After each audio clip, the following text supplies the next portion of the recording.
Previous షాట్లో మనం pizza Dove అనేది ప్రూఫింగ్ చేసుకున్నాం కదా. సో ఈ షాట్లో వచ్చేసి పిజ్జా బేస్ ఏ విధంగా తయారు చేసుకోవాలో చూద్దాము. ఆఫ్టర్ ప్రూఫింగ్ మనకి డవ్ అనేది ఈ విధంగా తయారైంది.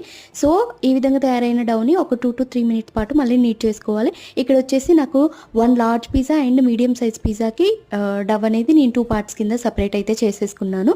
సో మనం పిజ్జా ట్రే ఉంటే కనుక పిజ్జా ట్రేలో మనం పిజ్జా అయినా చేసుకోవచ్చు, లేదంటే బేకింగ్ ట్రేలో అయినా చేసుకోవచ్చు. ఈ విధంగా డవ్ని మనం చపాతీ రోలర్తో రోల్ చేసుకొని ఎడ్జెస్కి ఈ విధంగా ఫోల్డ్ చేసుకోవాలి. ఫోల్డ్ చేసుకున్నాక ఏంటంటే మనం ఫోర్క్తో మధ్యలో హోల్డ్ చేసుకోవాలి, లేదంటే మనకి ఆ బేస్ అనేది మనం ఓవెన్లో పెట్టినప్పుడు బర్స్ట్ అయ్యే ఛాన్సెస్ అయితే ఉంది. సో అందుకని మనం హోల్స్ అయితే చేసుకోవాలి. ఇక్కడ వరకు అయితే నేను పిజ్జా బేస్ అనేది ఈ షార్ట్లో చూపించాను కదా. సో నెక్స్ట్ షార్ట్లో కంప్లీట్గా మనం పిజ్జా ప్రిపరేషన్ అనేది చూద్దాము.